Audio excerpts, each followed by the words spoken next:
చేస్తున్నారు కదా, ఇక్కడ కూడా చేద్దాం. శిక్ష పడాలి.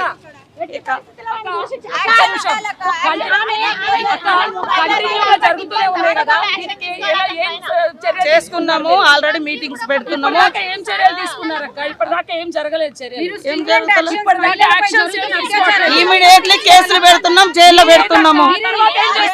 తర్వాత కోర్టు ఉంది, మరి ఒక్క నిమిషం, కోర్టు ఉంది. మరి కోర్టును కాకుండా నన్ను ఇండివిజువల్ గా చేయమంటారు యాక్షన్. ఫాస్ట్ ట్రాక్ కోర్టు కూడా చేస్తుంది.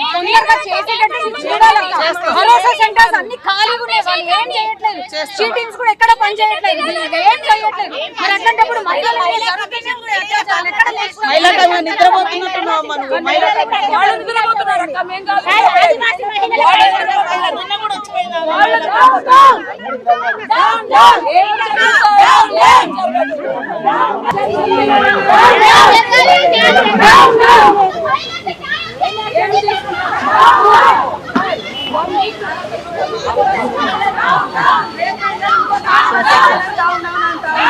రిపోర్ట్స్ వస్తున్నాయి కదా బయటికి, ఎంత దుర్మార్గం.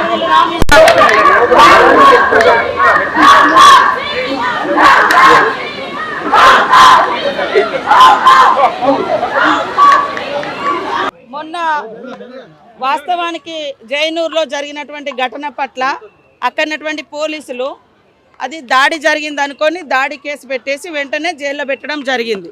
తర్వాత మాకు నిన్న మా దృష్టికి వచ్చిన వెంటనే ఈ హాస్పిటల్కి వచ్చి నేను పరామర్శించి ఆమె యొక్క ఆమె యొక్క పరిస్థితిని కూడా మేము తెలుసుకున్నాం.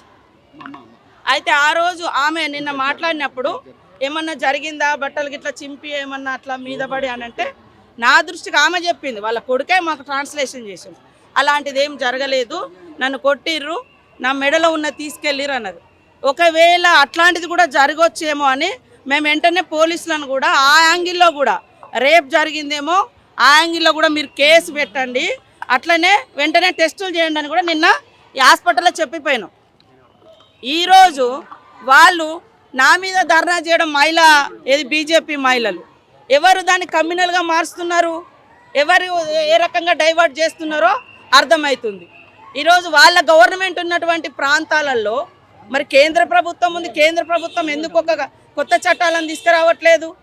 కాబట్టి ఇవాళ నేను ఒక ఆదివాసీ మహిళగా ఉండంటే నన్ను డౌన్ అనుకుంటూ మరి నేనేం చర్యలు తీసుకోవట్లేదు, మీరు ఎందుకు వాళ్ళను డైవర్ట్ చేస్తున్నారు? డైవర్ట్ చేసింది ఏముంది? నేను నిన్న మాట్లాడిన దాంట్లో స్పష్టంగా చెప్పినాం, ఆమె జరగలేదన్నది. అయినా కూడా మేము ఆ యాంగిల్లో టెస్టులు చేస్తాము, రిపోర్ట్స్ బయటికి తీస్తాము, కఠినంగా శిక్షిస్తాం. జైల్లోనే ఉన్నాడు, జైలుకు పంపించండి చెప్పినాం, జైల్లో పెట్టారు. మహిళా కమిషన్ చైర్పర్సన్ కూడా నిన్న వచ్చింది. మహిళా కమిషన్ ఎక్కడ అని వాళ్ళు అంటున్నారు. అరే ముస్లిం హిందూ ఎక్కడ? అదే అంటే మరి చర్యలు అంటే ఇంకా జైలు కంటే జైల్లో పెడతాము, దానికి ఒక విచారణ ఉంటుంది, జరగాలి కదా. మరి వెంటనే ఉరి తీయాలంటే కూడా రేపు అసలు ఆ కేసు ఏంది? ఆమె నిన్న వచ్చింది అంటే మొన్న వచ్చింది స్పృహలోకి, వచ్చిన తర్వాత విషయం బయటకు వచ్చింది.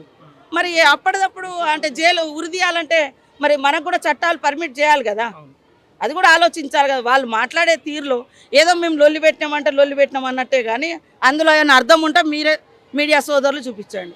ఒక ఆదివాసీ బిడ్డగా నేను కూడా ఉన్నా, నువ్వు ఆమెకు అన్యాయం చేయలేదు, నువ్వు డౌన్ అంటే నాకు తెలిసిన వెంటనే నిన్న వచ్చిన తాత్కాలికంగా వాళ్ళకి రిలీఫ్ చేతు ఖర్చులకు ఇచ్చినవి వాళ్ళు ఐటీడీ అవి కూడా ఇవ్వద్దు, ఎందుకు ఇస్తారు? డైవర్ట్ చేస్తారు. డైవర్ట్ చేయడానికి ఏముంది? ఆమె ఎట్లా తప్పిదో పట్టిస్తాము? మరి వాళ్ళకు తిండో తిప్పలో ఏదో అవసరం ఉంటుందా ఉండదా? తిండో తిప్పలు ఇక్కడ హైదరాబాద్లో మాకు చుట్టాలు ఎవరు ఉండరు, ఆదివాసులకు బంధువులు ఎవరు ఉండరు, మరి ఇక్కడ వెళ్ళి ఇబ్బంది పడుతున్నారు.